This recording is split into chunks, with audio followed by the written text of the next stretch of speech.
So the book started as a book of ideas, and it was going to be a book about freedom written from an academic, but for a wider public. And I was writing in the middle of the COVID-19 pandemic, and somehow things happened in the world that made me more and more connect these abstract ideas of freedom to lived experiences, which brought me back to Albania and to my childhood.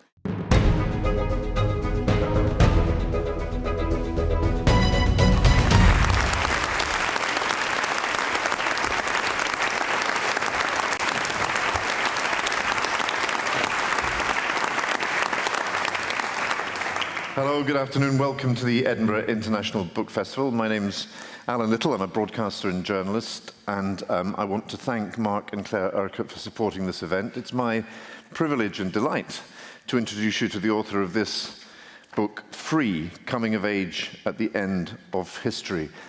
Lea will be signing books at the end of this, and I invite you to come and carry on the conversation, buy a book at the bookshop and get Lea to sign it. And welcome to the online audience as well.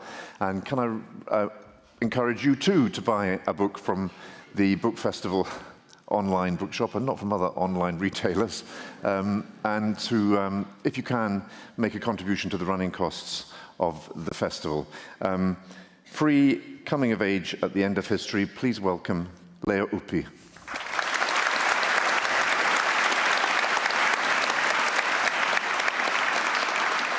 Lea, before we start to talk about the book, there's something we want to do for Salman Rushdie.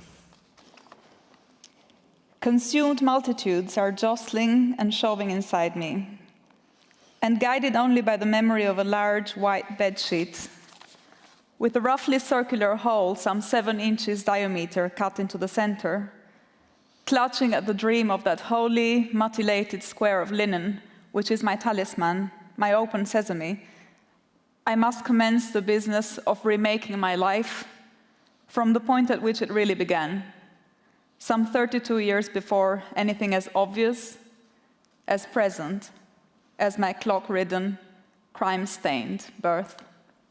Thank you.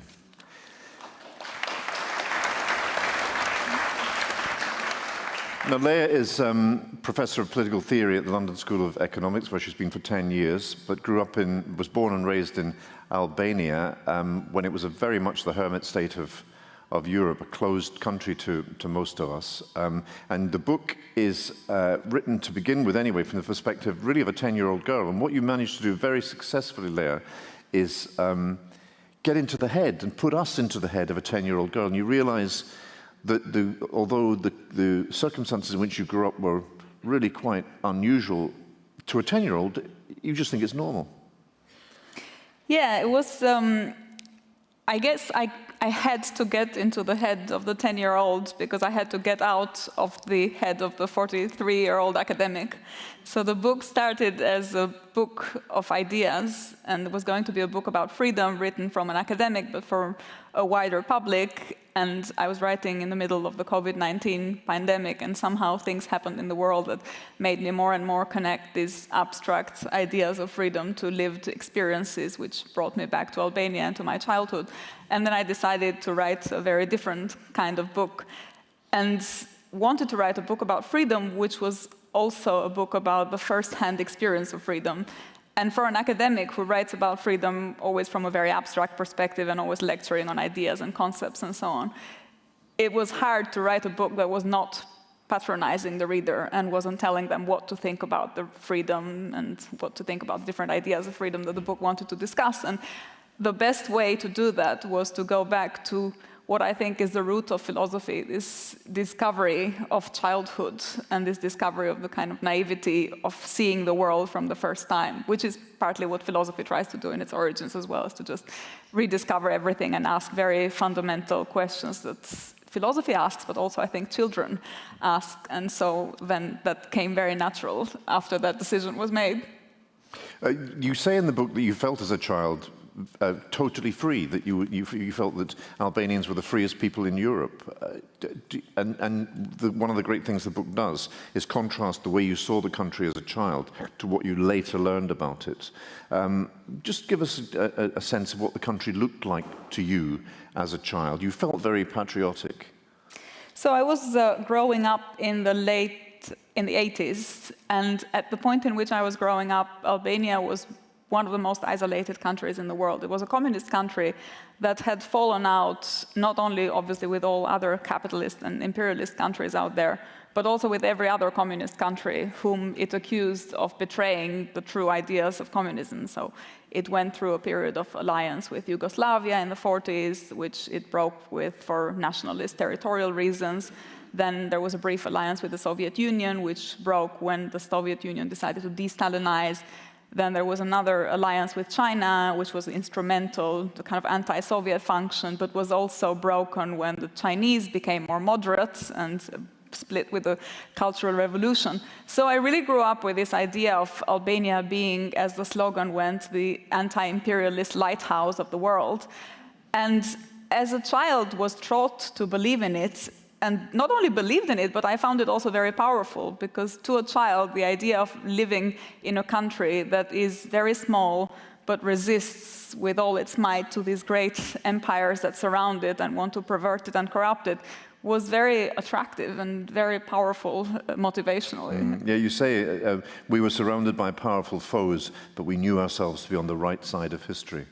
So I want to talk a bit later on about what it felt like when that whole worldview collapsed and alternative truths, including those your parents have been keeping secret from you for sound enough security reasons, how that betrayal, if you like, felt to you as a teenager. But the character of Uncle Enver Hoxha, the head of state for 40 years, I think, how were you raised to think of this man, this communist dictator? Yeah, I mean, it wasn't a communist dictator to me, it was an uncle. So we talked of Uncle Enver as the founding father of the Albanian nation and as someone who had promoted the cause of Albanian independence, but given it a particularly convincing twist because it was an anti-capitalist, anti-imperialist twist. So the interesting thing about Albania historically was that the project of developing a communist society, went hand in hand with the project of consolidating the nation state, because Albania had become an independent state only in 1912, and it became a communist state in 1946. So it had only effectively had this very brief period of being a state that existed as a non-communist state, which meant that the Communist Party had to both develop a very nationalistic outlook and ethos, so as to consolidate the state and to kind of protect the boundaries and to keep the territorial entity together with this doctrine, which is internationalist and cosmopolitan in many ways, and sort of looking outwards. And I think the oddity of Albanian communism came exactly from the combination of these two features, of being very nationalistic on the one hand, and having to combine that nationalism with anti-imperialism, with anti-capitalism, and with an internationalist outlook of solidarity, and which meant then developing these odd alliances and these odd ruptures in its history. And Enver Hoxha was the figure that kept that together. And so as children, we were told that we had an uncle that was Enver Hoxha and a mother that was the party. And when Enver Hoxha died, it was only the mother that then guided us, and the figure of the father that was dead, but somehow retained there as a symbol. So remind me, how Hoxha died in which year? 85. And so you were just a child? I was in my last year at nursery, but I have very vivid memories of the death. And in fact, I was saying yesterday, when I teach political theory, I tell my students, what is your first political memory? Because I think that's a good way of seeing why people are interested in politics. And for me, the first political memory I have is of the death of Hoxha. And on the one hand, the impact that the way that was explained at nursery and by the teacher who, remember, Albania was an atheist country. So when someone died, they were dead. There was no hope. There was no afterlife, no other world, nothing you could tell children to make them feel better about it. So Enver Hoxha as a body was gone and was going to be consumed by worms, but the idea was that the work lived on and the party would carry on through a kind of collective mobilization, the spirit of Enver Hoxha, and that was one message. And the other message was the one that I remember getting at home when I went and was really devastated by the death of Hoxha and talking to my parents, who seemed completely uninterested. And I remember during the funeral, I remember crying alongside all the other people I was seeing on television cry, and my parents were talking about the funeral music and who was the composer. So my mom and my dad had a fight of, my dad was saying, this is by an Albanian composer, and my mom was saying, no, it's Beethoven, it's Eroica, and they were having this kind of family dispute. And this is my first political memory, is on the one hand, the death of Hoxha, but on the other hand, just thinking to myself, why are these people talking about music? We're not even supposed to. In Albania, you have 40 days mourning when someone dies, and you switch off television and radio and music, and everything's off. How are they enjoying this, episode? You write about that very well in the book, that being puzzled as a child that your parents weren't upset. What did you suspect? And there's also some stuff about them refusing to have a portrait of Uncle Enver in house, and you began to suspect that they didn't really like Uncle Enver. That came in exactly the same period. Everyone had portraits of Enver Hoxha, and I was always asking them, why do we not have a portrait? And I always really wanted to have one, and especially after he died, it was almost a symbol of my commitment to the party and to his memory that I would have a photo by my bedside. And my parents kept saying, well, we need a really nice frame, and the frames that we have are not very good, and so we have to wait for your birthday for the really nice frame to come. And and a number of children have this. In Albania, I remember talking to a friend of mine who said that her mother, on the day in which Hoxha died, said, I already cried at work, when she was asked, why are you not crying? So I think... I've already done that. And that my parents had, a number of families who were clearly not aligned had the difficulty of explaining not quite explaining, but in their not explaining, signaling that something was different. But there's a darkness to this as well, because, as you explain in the book, it was dangerous for Albanian parents, because sometimes their children could accidentally give them away. And at one point, your grandmother, who we'll talk about in a minute, because she's a very interesting character, your grandmother made you promise that you would never say to anyone again that the family did not love or miss Uncle Enver. Yeah, there was, the parents had to operate in this climate of censorship, and had obviously found ways of navigating censorship between themselves and with each other, and to talk about the system, and often against the system, without being perceived by the children as doing that. And so they had developed these very elaborate codes amongst themselves. But there was a danger that sometimes children would pick up on these signals. And in the case of the discussions about Enver Hoxha and the portrait, an episode described in the book in which I said to some neighbors who had come for dinner that my parents didn't love them, and they got very worried, because that was really the border between being able to communicate and having conversations despite the censorship, and that whole code being broken and them risking prison or even worse. So there was a very fine balance to be drawn and to be walked between these two poles. So, for example, family members who were absent, I think your grandfather, for example, was said to be away at university studying for a degree, but were in fact in prison. And your parents talked about this extended university term. And say a bit about that. I was as a child, sometimes I think this has had an impact in me deciding to become an academic. Universities were very present in my life. Everybody talked about universities the whole time. It was always about some relative that had gone to do a degree, and my grandfather had gone to do a degree for 15 years, and you asked, what did he do? And they did, well, he did research, and then you said, but what exactly? And he did, well, say, okay, he did translation, and then he did this. And so there was this mystery around universities to which a lot of family members seemed to go, and a very elaborate code about what they did and why they went. And so they would say things like, somebody went, and it was a very easy degree, or someone who went and had a very hard degree, it was so hard they had dropped out. And what they meant when they said that it was a easy degree, it meant that the prison site where they had been sent was one where the prison guards were meant to be more humane and it was an easier sentence, or that the type of crime that they were accused for was, so that there was a difference between the kinds of crimes. They would go from treason, where you would be executed, to hiding gold, which was a smaller charge. And so if they said somebody studied economics, it meant they had been hiding gold. And if they said they studied international relations, it meant they'd been convicted for treason. And these two things went with very different charges. And likewise, if they said someone stayed on to study, what they meant was that that person had decided to become a spy afterwards and had been recruited as an informant. So they had a very elaborate code about universities, which, as a child, I I'd never really understood what it was about, but I knew there was something about universities, and that's, as I said, that's maybe why I ended up at university then, for real, as a grown-up. And there's a chapter called Ahmet got his degree, which means Ahmet was being Came out of prison, yeah. was being released from prison. Who was Ahmet, and what was the impact on the family of this man coming home after so long in prison? He was a relative, and someone that I met his grandson by chance in my class, and I was told by his grandson to tell my grandmother that his grandfather Ahmet has just got his degree. And so I went home and said, I met this child, and he told me that his grandfather just got his degree. And then there was this whole mystery around what should we do? Should we congratulate him? Shall we visit him? Shall we not visit him? And in the end, they decided to visit. And after they visited, things started happening in my family. My father was moved from one job to the other, and my parents started having conversations about why did we go and see Ahmet? Why did we congratulate him?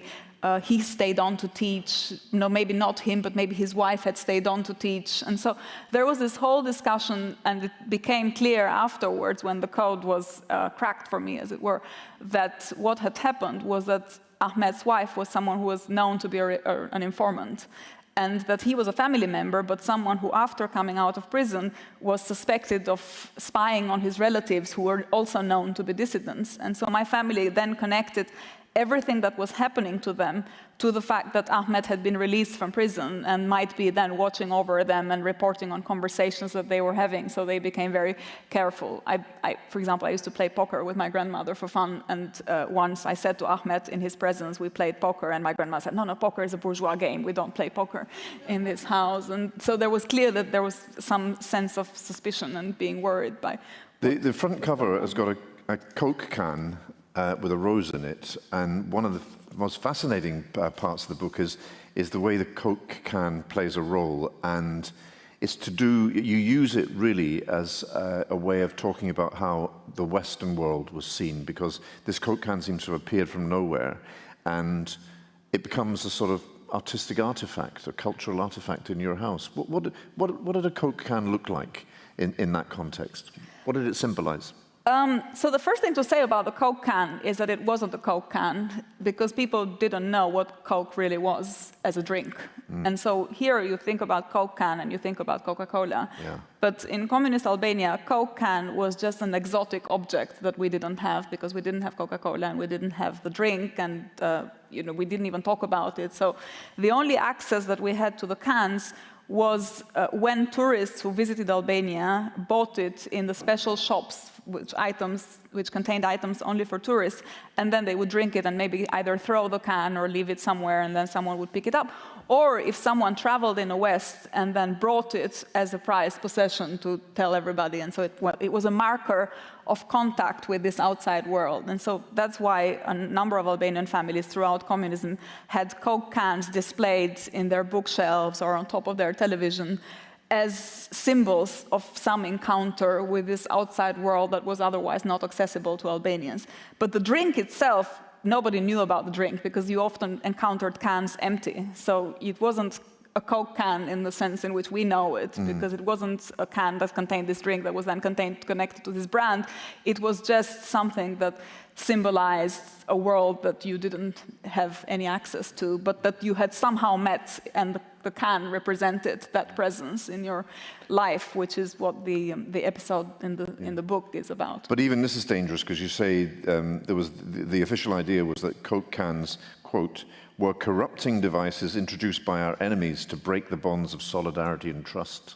Like a number of other goods, so when I was a child, I grew up with the idea that tourists that came to Albania were often to be viewed with suspicion. And so, because tourists were often, as I describe in the book, there were two kinds, either the ones that came for exotic tourism as part of groups that were very monitored by the state, or they were part of international solidarity groups that were Marxist-Leninists, so people often from Scandinavia who thought that social democracy was horrible and brutal and exploitative and came to Albania for this model of real socialism.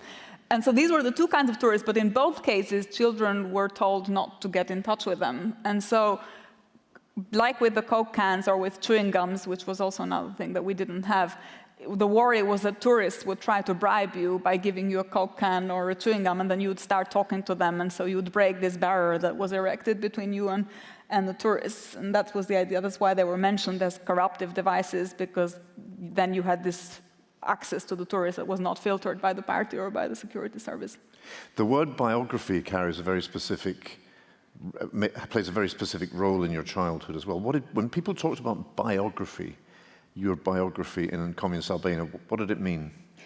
So it was one of these words, as I was growing up, that was at one level completely confusing and unclear, because you couldn't ask what it meant, actually.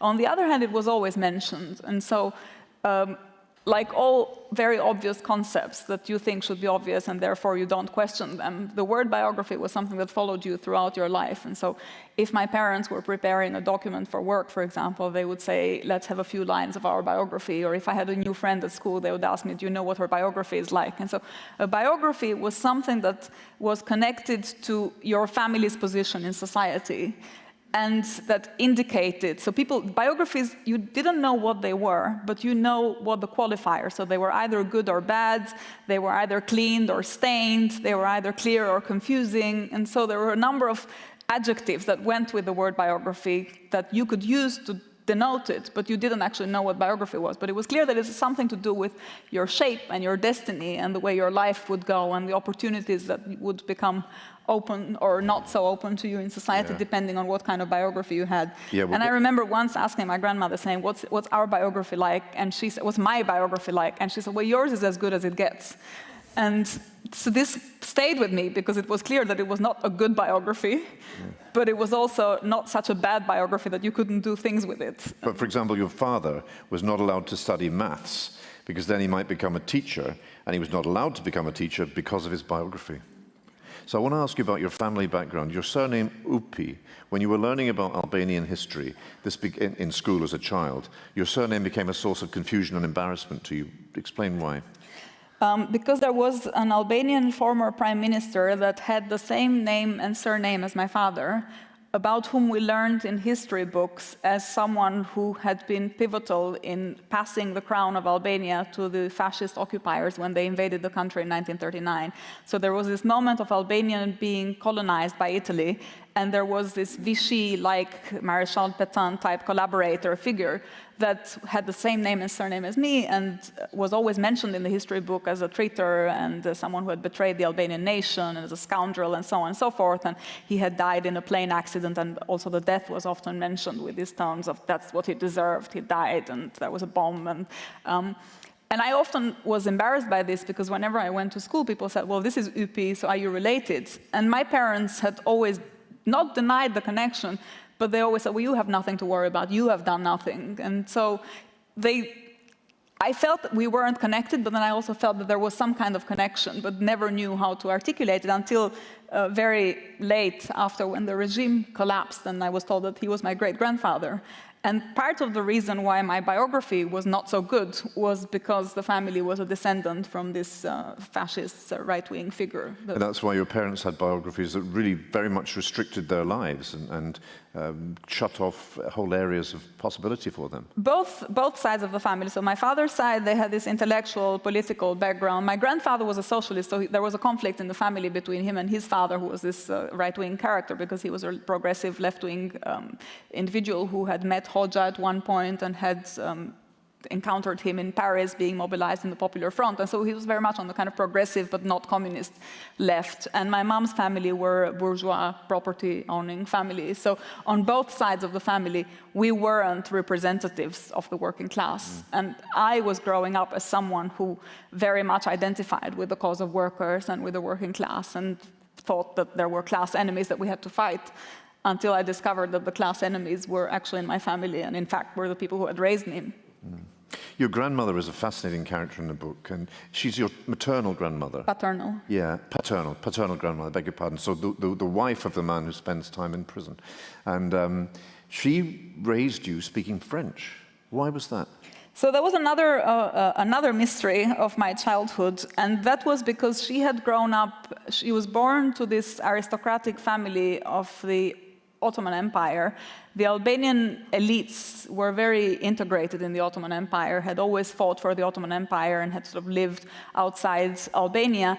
And the Ottoman Empire, in its last, I guess, century of life, was an institution that was trying to be progressive and to emancipate itself, and also, to some extent, to mimic the French Revolution, these kind of modernizing attempts, Napoleon, and so on. And the elites all spoke French with each other. So her identity was a class identity, it was a kind of aristocratic identity. She didn't really have a nation state, or she didn't have a national identity. She had this identity that was connected to this imperial world that was gone when the Ottoman Empire collapsed. And in fact, she had come to Albania in the 1920s, 30s, in part looking for a country, because the country that she was born in didn't exist anymore. And for her, I guess speaking French to me was a way of preserving this identity and of connecting to her life and to her ancestors, but without being able to tell me that the reason why she was speaking French was that she had this Ottoman Empire background. And what she said to me instead, whenever I asked her, well, why do we have to speak French, is because she didn't speak with a French accent, didn't have any French relatives, she'd never been to France, so there was no obvious connection to the country. Was always something like, oh, but you like the French Revolution, don't you? Or you've read Les Miserables and you like Cosette. And so there was always this kind of contingent connections. But there were others to whom she spoke Greek, because she was from Salonika, or Thessaloniki as it now is. And so there's another character in the book to whom she spoke Greek. Yeah. That must have been mysterious to you. That was her secret language, but her relationship to modern Greece was very complicated, because she had grown up in Salonika, and the point in which Salonika was one of the most cosmopolitan cities in the world. And in fact, the majority of the people in Salonika were Jewish, Sephardic Jews. And this is another thing I learned very late, was my grandmother always said to me, I spoke Italian because I could understand Spanish. And I always thought, well, why did she understand Spanish? And then it turns out it's because the Jews of Salonika spoke Ladino and had this Spain, kind of, exactly, so they had this sort of dialect or language that had some reminiscence of Spanish. And for her, the relationship to modern Greece was very complicated, because modern Greeks had occupied Salonika and tried to turn it into part of the Greek nation state, but at the expense often of the other minorities that were there. It was Turkish, Albanian, Jewish, and this, of course, became very complicated then with the Second World War. But she had a very ambiguous relationship, but of course she had grown up in Salonika, had become Greek in 1912, and the Ottoman Empire collapsed for good in 1923. So there were these years of her, she's 1918, so these years of her childhood of living between these worlds. One was going and the other one was emerging, but it wasn't one that she liked. So let's talk about the collapse of communism. It happened in most of Eastern Europe in 1989, but it was late in Albania. Did you find out what was going on in Czechoslovakia, Poland, Hungary, and so on? We had access to Italian television. Where I was growing up, especially, it was on the Adriatic coast in Durrës, people could pick up the signal from Italy. And so sometimes, and there were these different kinds of signals that are described in the book. In the summer, you could pick up the direct signal, which meant that the state wouldn't control it, so you could watch the news. And so through Italian news, we did have some sense of what was going on, not me as a child, but my family had some sense of what was going on in Eastern Europe. But the problem was that Albania was so isolated from the rest of Eastern European countries that even if something like the Berlin Wall was following and so on, they didn't think that it affected them, because they were never part of the socialist bloc. And in fact, to the extent that the state, through its official channels, tried to explain this, they said, well, these are all moderate socialist countries that just went and met the fate that they'd always deserved, because this was always written that this is how it would end up for them. And so it didn't feel as though it had any impact for Albania. When it felt that it really changed, and that I remember, is when Ceausescu was killed and his wife. And that was the moment where Albanians felt that there was much closer resemblances between the history of these two countries. And they felt, well, maybe this is something that will change things here as well. And that's where my parents became more hopeful in change. I was in Romania when Ceausescu and his wife were killed, and I remember being doing some interviews for BBC Radio in a hospital, and the TV was on, and suddenly the TV announced that the Ceausescus were dead and showed pictures of their bodies. And the patients and staff, the nurses and the doctors all erupted in joy. After a moment of stunned silence, they all kind of erupted in joy. Now, you say, I'd always thought that there was nothing better than communism, but in December 1990, the same human beings who'd been marching to celebrate socialism and the advance towards communism took to the streets to demand its end. The representatives of the people declared that the only things they had ever known under socialism were not freedom and democracy, but tyranny and coercion. Did this come as some kind of betrayal to you as a child? More than betrayal, I felt really confused because I had always grown with these two different kinds of influence. So on the one hand, you had the impact of the state and what you were told in school and what you were told at nursery and what you learned from the children's books or children's magazines about the state that you belonged to and the ethos of society. But then there was always this other streak that was coming through the family in ways that weren't obvious, but that began to make sense then when they could say the truth to me. So there was a kind of truth that's at some level I had known, but had not been articulated to me. So when the regime fell, it didn't feel as a betrayal because there was a part of me that had always known what I was told, that there was something different about my family, there was something different about my upbringing. I feel it was more confusing in terms of the categories that people were using. And when I read my diaries, I started keeping a diary exactly at this point when the regime changed, in part, I guess, as a way of making sense of what was going on. And it really, when I look back at the diaries of the time, it really was like you're learning a new language. Because I wrote in the diary, so this used to be called class struggle, but now it turns out that class struggle was actually wrong because the working classes also want change. And so the way I was trying to make sense of it was by replacing all the concepts and all the categories and all the linguistic terms I had been given with new ones. And it was this going back and forth that took longer to adjust. I mean, you learned, for example, that your grandparents met at King Zog's wedding. Right. And that must have been quite a shock. And King Zog, in my books, and the other thing was, when you learned history in communist Albania, you always had these labels for everyone. So King Zog was a scoundrel, and for me, it was always Zog the scoundrel. It was never King Zog. And then at some point in my diary, you see things like, so Zog the scoundrel is actually King Zog. And that meant that the monarchy had to be also revalued and seen in a light that you had never seen before up to that point, and all the kind of categories that you use to make sense of history also had to change. And then, so communism collapses, and suddenly Albania is open to the Western world. The West arrives with a blueprint for Albania's transformation, in a way. Multi-party democracy, your mother joins a political party, becomes an activist, becomes a member of parliament, your father gets a new job. How did Albanians respond to the opportunities and demands of being open to the challenges of being open to the West? So this, at the time, there were many changes at many different levels. One of them, the immediate one, was actually mass emigration. And that was, in retrospect, perhaps also the most shocking one, because the country went from being a completely sealed-off country, where if you tried to leave the country, you would be shot at the border. From almost overnight, it went from a country where the borders were completely closed to a country where the borders were open, and especially in the town I grew up in, Durrës, which was on the Adriatic coast, there was a very important port, the biggest port in Albania.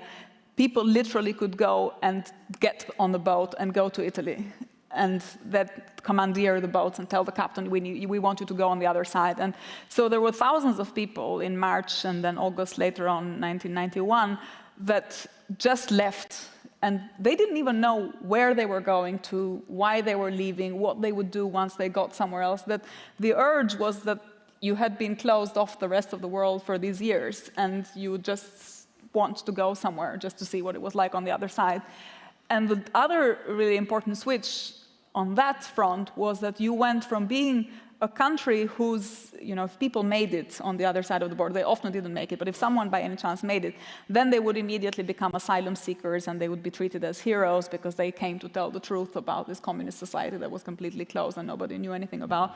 But from one day to the other, they went from being asylum seekers, political refugees, to being what was called economic migrants. And it was exactly the same people. Within a few months, they had gone from being asylum seekers who were greeted and welcome to being economic migrants who had to be sent back because they were told, there's not enough jobs, and Italy was in particular vulnerable to this pressure of Albanian immigrants. So this was a time in which then there was a lot of xenophobia and racism, and many racist episodes began, and Albanians were being kicked out of Italy and often risked their life. So the change was dramatic in that it was a country of sealed borders where you'd be shot by your own state. to a country with open borders, where it was another state that was then holding you back, and often at the cost of life to people. Yeah. And then domestically, there were many other changes. Yeah. State factories started shutting down, and people lost their jobs, and everybody had to then make a living. And I remember there was this moment of euphoria about private enterprise. So my dad was going through this month of saying, I need to become a businessman, because this is how you survive in free market economies. You need to become a businessman. So they were thinking, what can we sell? What can we buy? And yeah, it was this very naive approach to what it takes to actually build a market economy. I mean, we know what happened in the Soviet Union when there was a sudden lurch from a control economy to, completely state-owned, to free market principles. It produced a kind of gangster capitalism in which a tiny elite became fabulously wealthy and most people became poorer. What was the effect of the embracing of market values, market systems in Albania? I think when you say market values, market system makes it sound grander than it was.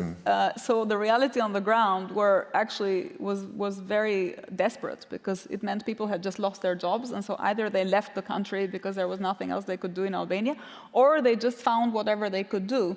And so I remember these were also the years in which any activity became a job and was being talked of as a job. So I remember in my neighborhood, we would talk about such and such used to be a bus driver, but now he does people smuggling. Or such and such used to work in this factory, but now he does women, which meant, he's involved in prostitution. And all of these things that you would now, obviously from obvious moral perspective, condemn, were at the time seen as necessities of life, things just what people do when they need to survive, and there was no moral judgment being passed whatsoever on any of these categories. It was just like someone is making a living by being an entrepreneur, someone's making a living by selling their body, someone's making a living by trafficking drugs, and and they were all considered occupations of some kind. But we saw this in the Soviet Union, and to some extent in Yugoslavia under Milosevic as well, especially that parts of the economy became criminalized. It was hard to see the border between legitimate, legal economic activity and economic crime. Was it the same? I think it was the same, and in part because these categories, I think, require experience, and you need courts, and you need a practice to learn what is the boundary between corruption and something that is normal. What is the boundary between lobbying and corruption, or what's the boundary between stealing and exploiting? So all of these things are, I think, you don't work them out by fiat, and the idea that they have to happen overnight in these societies made it very difficult for people to reconcile themselves to them. And I think also often difficult for outsiders to see how difficult it is for people to do it. And of course, part of what happened economically is that the country descended into, in effect, civil war. What did that feel like as a teenager? How aware were you of the danger that the country was slipping into? That was not present at all, and in part because I think the category of civil war was kind of misleading. So it started as an economic crisis because Albania had no financial sector, no banks, during communism people would keep money in there if they had any savings. They usually didn't have really much saving, but if they had any saving, they'd keep them under a mattress or in your coat pocket or in some other way like that. And then the country after 1990 began to develop a financial sector, but that took the form of any odd company promising people very high return for investment. And so there were these, what then turned out to be Ponzi schemes, pyramid schemes, that were developing and promising people to, if you give us your savings today, we'll give you at the end of the month 3 times what you gave us. And everybody believed because they were told that capitalism is saving and investing. So what you do is you save money, you put it in a bank, then the bank keeps it and circulates it. And I remember these conversations between my parents, and my dad, who was more suspicious of it, was saying to my mom, who was more entrepreneurial, but like, how does this money multiply? And my mom was like, well, it's capitalism, money just circulates. And they invest it, you give it to the bank, and my dad was saying, well, what if everyone wants their money back at the same time? And my mom was saying, well, why would everyone want their money back at the same time? They all want to keep it in the bank. That's how the world works. And so it was very difficult to know the boundary between a fraudulent investment and this is just how the world works. And, it's probably true also here, right? If we all went to the banks and wanted our savings back, there would probably be a kind of collapse similar to the one that Albania went through. But why do we not do it? Well, because that's the system, and that's the way it works. Well, we nearly did it not so long ago, but kept together. So, But then in Albania, obviously, and of course, there's lack of regulation, and these were very primitive financial schemes, but they all happened under the watch of international institutions. So the IMF and the World Bank, they were all in Albania, and they were tolerated and seen as, in some ways, important learning experiences that the country had to go through to mature. And what it meant is that when eventually people did want their savings back and the pyramid kind of hit the top, then the country was on the brink of collapse, and did collapse financially, and also collapsed then eventually from a law perspective, because people got very angry. A lot of them had sold their houses to make more saving and they could invest, and started looting weapons from these old military assault, and the state really lost its kind of basic capacity to keep law and order. And that was the time at which I was doing my A-levels, and the country was completely, at that point, not just collapsed from an economic perspective, but really also from a, as I say, basic order perspective. It collapsed into violence. And did people become very disillusioned with capitalism, with the West, the idea of the West? I don't think they became as disillusioned as they should have become, because I think they felt that it was, in some ways, they internalized the collapse. And so they thought, well, this was just us not figuring out the right way of doing things.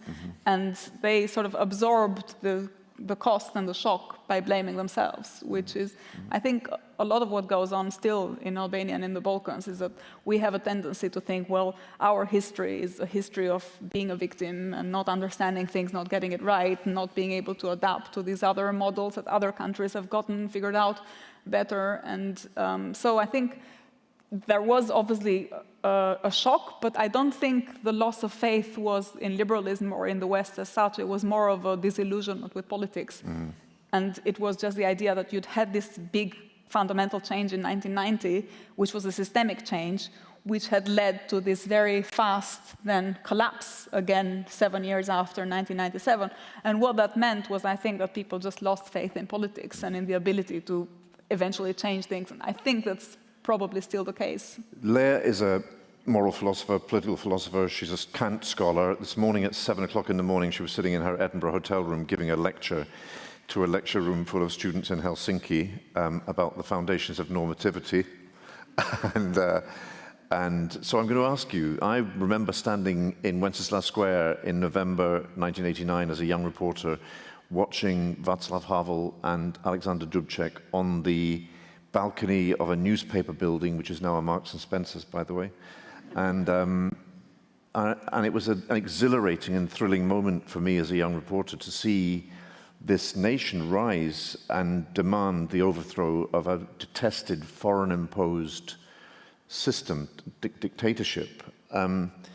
What happened to the golden promise of 1989, what we all saw as the final achievement of freedom? Your book's called Free. What happened to that moment?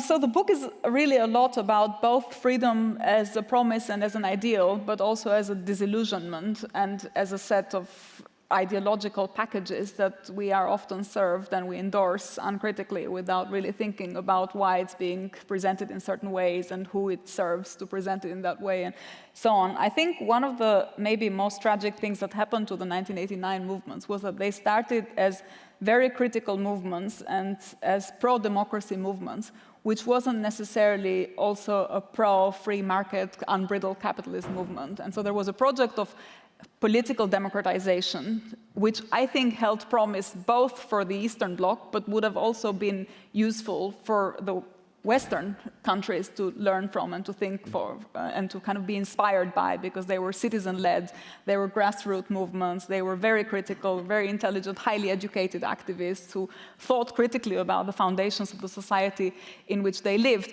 And I think that political project eventually was identified with a very, very different project, which was what it then became, this kind of neoliberalism, economic reforms, privatization, shock therapy, opening up to markets, opening up to trade, and so on. And so the political mission of the movement was lost in this economic mission, which in the end, I think, failed to deliver both for the East and for the Western Bloc. And this is in some ways the kind of unfulfilled promise of 1989, of Havel and all these dissidents, is that they had an idea of freedom which I think was not the capitalist idea of freedom and was not the state socialist idea of freedom. And they didn't know what it was because it was going to be the result of a movement, and you need democracy to work out what it is exactly. And part of what was great about that movement, it didn't have a blueprint for what it should become, but it had the energy and it had the inspiration to become something different from what it ended up being. But then the European Union became an exporter of a certain kind of democratic set of values and basically said to these European countries, if you want to become members of the European Union, you must change your economies and your political systems in the following ways. The Copenhagen criteria, for example. And I wonder whether we made a mistake at the time in seeing these as essentially political revolutions, populations in Eastern Europe wanting the same things that we had, free elections, accountable government, the rule of law, and so on, and end to the arbitrary exercise of power. But the aspect of them that I don't think we saw clearly at the time was these were also moments of national liberation. And I don't think we quite understood how strong national sentiment was in motivating. I remember the first time Dubček spoke in public in 21 years. The first word he spoke was not an abstract noun like freedom or democracy. He said the name of the country in the vocative case. He addressed the nation, Česko, Slovensko, and it was an electrifying moment. So, and many of those countries, the Visegrad Four, for example, have in the last decade or so become very nationalistic, very certain that their model of in some cases illiberal democracy must be very, very different to what prevails in the West.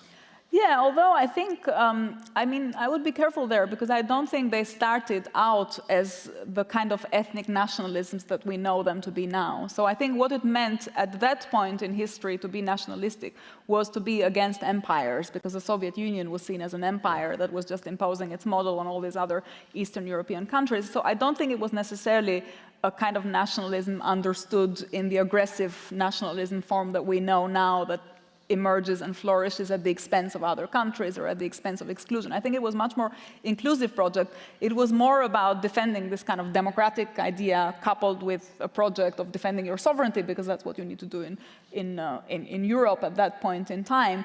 And I think it became more and more nationalistic as people were looking for content for their criticism of the model that they were living under. And so it was a sort of anti-liberal resentment and frustration to some extent with these failed transitions and with the liberalism and the projects of the 1990s that collapsed or that betrayed or that failed many people.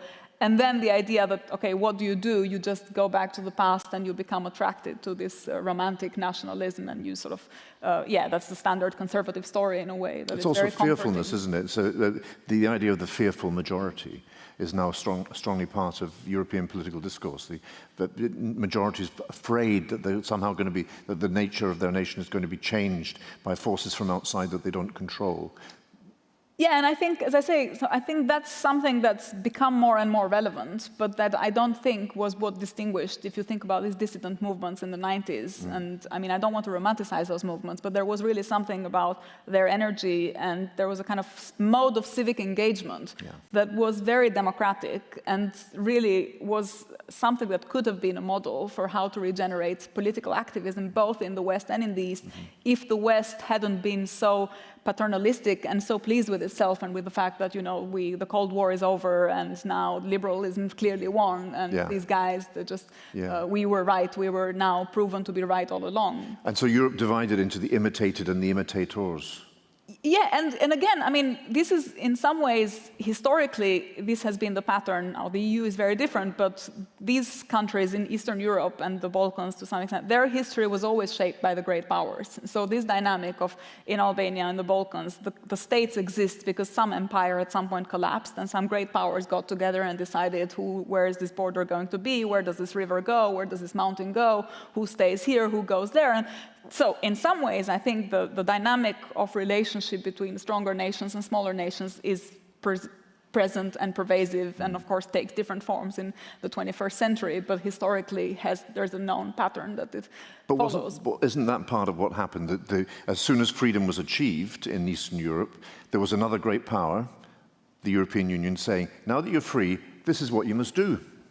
You must reform your economy in this way. You must reform your political systems in that way. And what we're seeing now is, to some extent, a revolt against that. Yeah, although, again, I think in the European Union, there are different, that project itself is unclear, and one can see it from many different directions. So it can be, of course, there's a way of reading it, which is the EU is this economic institution, economic bloc that does the things, and then there's a more political side to it that isn't perhaps as emphasized as it should be.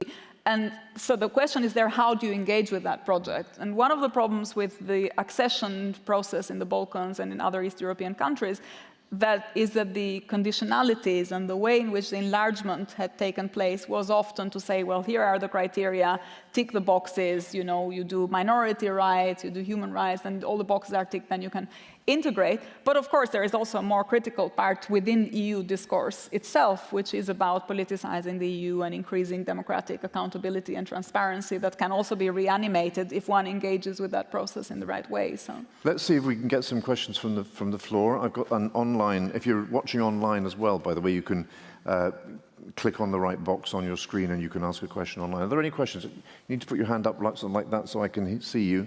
Yes, there's a question here. We've got a roving mic, so wait for it to get to you. Yeah.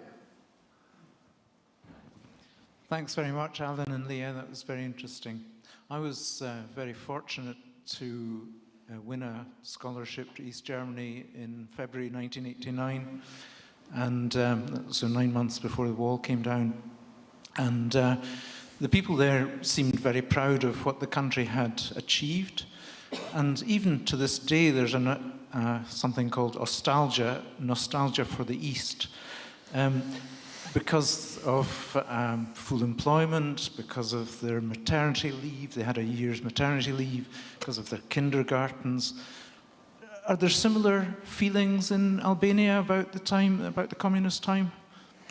I would say no, or if there are, to a much lesser extent than Eastern Germany, in part because although Albania modernized in a similar way to some of these other East European countries, and there was progress made in terms of education or literacy or building infrastructures and so on, the cost of that politically was very, very high, and the oppression by the regime, especially as it became more and more isolated, was also really high. And because it's such a small country, it means that everybody knew someone who had gone through some form of persecution or deportation. And so for that reason, I think people remember the years, and they will also talk fondly about the fact that there was a hospital here and it's not there anymore, or that there was childcare. There are elements, but they won't come with the kind of nostalgia that you've described. I think people are much more reflexive and critical. I've got a question from the online audience. What brought you to the UK? Money. I just got a scholarship to be here. So my life has been determined by scholarships until I got my permanent job at the LSE, and I moved because of opportunities. And you've been in London for 10 years now. Yeah. Are you surprised by the success of the book? The sales figures have been really impressive, and it's translated into how many languages? 22 or 23. 22 languages. Are you surprised that Albania has excited such public excitement in your book? Yeah, I was surprised. I didn't think that there would be interest in Albania, because you're not used to, if you're coming from a small country and you have to explain where it is on the map, and you don't assume that everyone is inherently interested in its history and in the kind of more complex dynamics of its politics. But I think there was something about the book that maybe resonated with readers even beyond Albania and its freedom, and the idea of freedom in transition, and also what it means to live under the grip of an ideology and to kind of emerge from that ideology, that I think are themes that go beyond the immediate living in Albania. Yes. Thank you, Lea. A topical question. Obviously, in the news, we've seen a wave of Albanian migrants coming to the UK. What's driving that, please?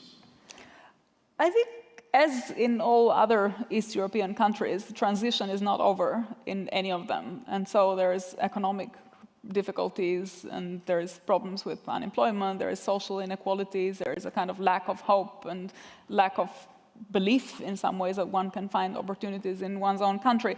But I also think that one shouldn't overemphasize that, because I don't think Albanians are different from other East European countries going through that process.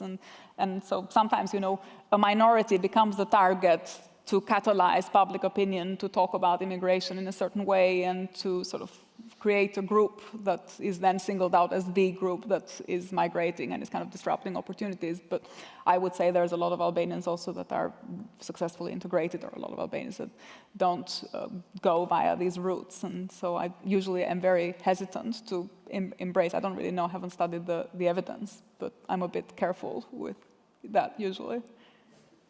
Yes. Thank you for the fascinating discussion. Could you tell us a bit about the Islamic heritage of the country and the influence? How did that influence it or not? And how did that change with the change of dictatorship and so on? Thank you. So Albania was, most of the history of Albania was the history of the Ottoman Empire. And the Ottoman Empire has a very distinctive relationship to Islam, which was, it was a very multicultural entity, and it was an entity where different religions cooperated and found a place of kind of making these different minorities that belong to different religious groups coexist with each other. And that has also been part of Albanian history. So now it's a country where you have three religions: Orthodox, Greek Orthodox, Catholics, and then the majority, 70%, is Muslim. But the exception about Albania was that it was during the communist periods, at some point went through a complete destruction of religion as a kind of state-commanded imperative.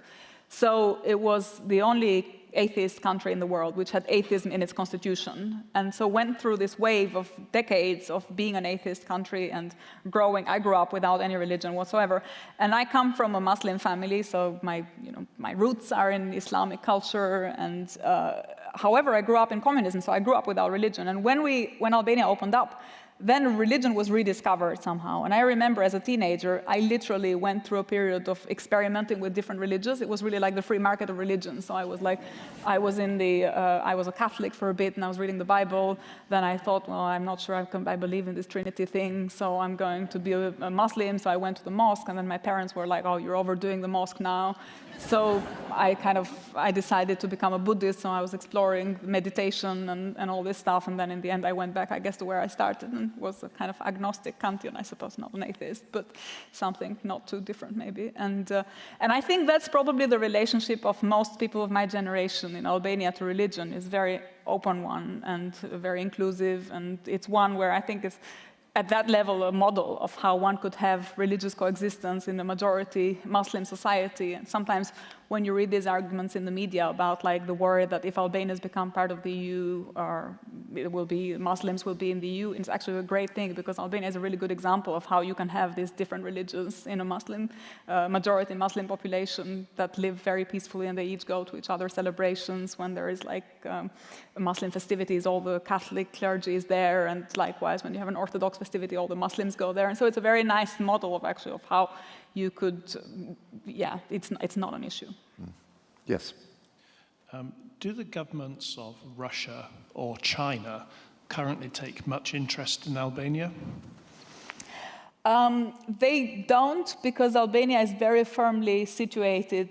First, it's a NATO country, and it's a strategic ally of the United States, and both the Albanian government and the United States government like to make it very clear that they are very close friends to each other, and so there is a very strong partnership with the kind of Western-oriented countries, and so usually, and the government also likes to emphasize that we never met Putin or whatever, so all these things that, so there is less of that than perhaps in Serbia. There's more Russian and Chinese capital than in Albania.